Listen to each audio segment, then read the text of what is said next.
रोज़ हम भगवत गीता से एक गाइडेंस लेते हैं। सो लेट्स सी आज कौन सा गाइडेंस आ रहा है from Bhagavad Gita.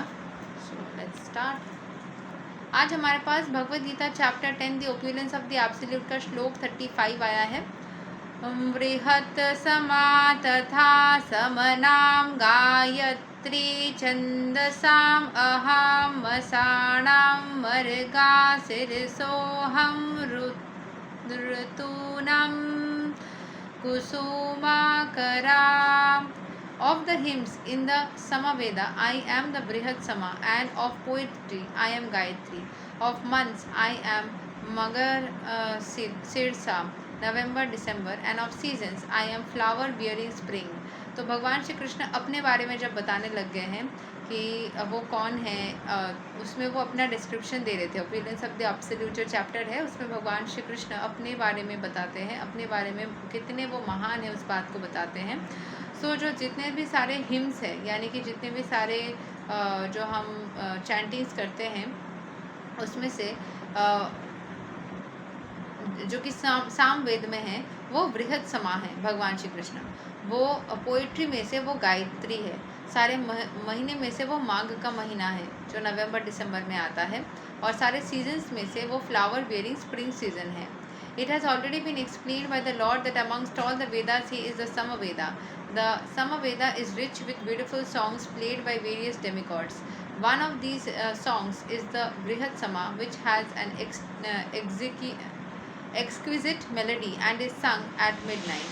In Sanskrit, there are definite rules that regulate poetry, rhyme, and meter, and are not written whimsically. As in much modern poetry, amongst the regulated poetry, the Gayatri Mantra, which is chanted by the duly qualified Brahmanas, is the most prominent. The Gayatri Mantra is mentioned in the Srimad Bhagavatam because the Gayatri Mantra is specially meant for God realization. It represents the Supreme Lord.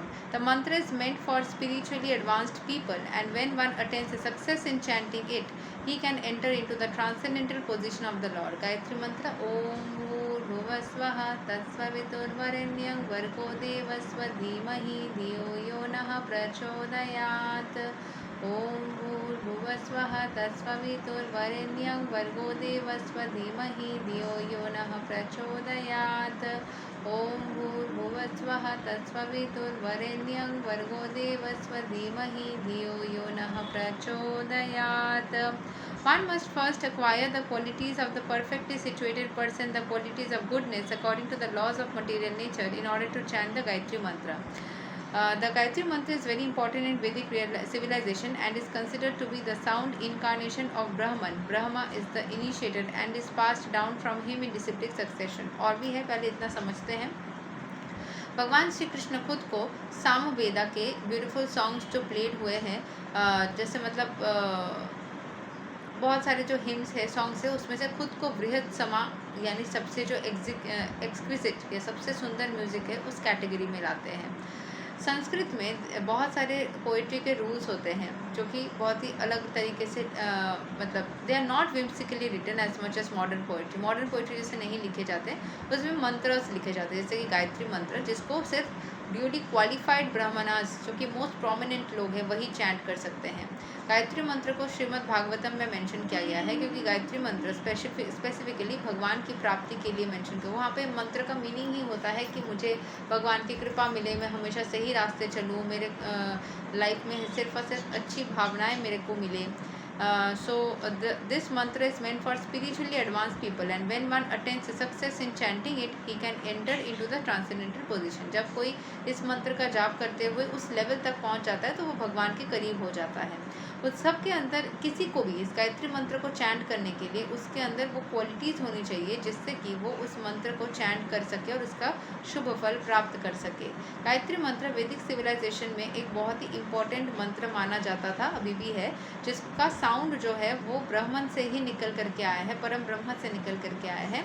इसीलिए ब्रह्मा ने इसको start किया था और फिर एक के बाद एक उनसे वो चीज़ डिसिप्लिक सक्सेशन में आगे बढ़ती रही.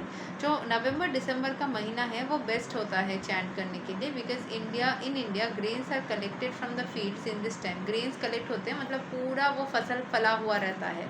सो फसल फले हुए रहने का टाइम पीरियड होता है and the people become very happy. लोग इस टाइम नेचुरली खुश रहते हैं। Of course spring is a season universally light. Spring भी एक ऐसा सीजन है जिसको सब कोई पसंद करते हैं, क्योंकि इस टाइम पे ज़्यादा गर्म भी नहीं होता, ज़्यादा ठंडा भी नहीं होता। And the flowers and trees blossom and flourish.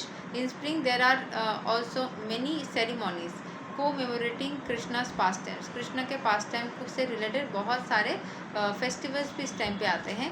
Therefore, this is considered to be the most joyful of all seasons. इसीलिए क्योंकि कृष्ण के से रिलेटेड बहुत सारे यहाँ पे फेस्टिवल्स भी होते हैं, इसीलिए इसको सबसे अच्छा जॉयफुल टाइम माना जाता है। And it is the representative of Lord Krishna, supreme Lord Krishna, भगवान श्री कृष्ण का ही प्रतीक है। तो स्प्रिंग सीजन, माघ का महीना, नवंबर दिसंबर, जिस टाइम फसल फला हुआ रहता है, ये दोनों टाइम सबसे ज़्यादा इंपॉर्टेंट है। ये भगवान श्री कृष्ण के साथ में मतलब ये वही है, भगवान ही स्वयं है, ये माना जा रहा है। और साथ ही साथ जो बृहत समा जो है, जो सामवेद के अंदर है, और जो गायत्री मंत्र है, ये भी भगवान स्वयं ही है। सो आज के लिए यही तक। अगले दिन हम और एक श्लोक पढ़ेंगे। तब तक के लिए हरे कृष्णा, राधे राधे, जय श्री राम।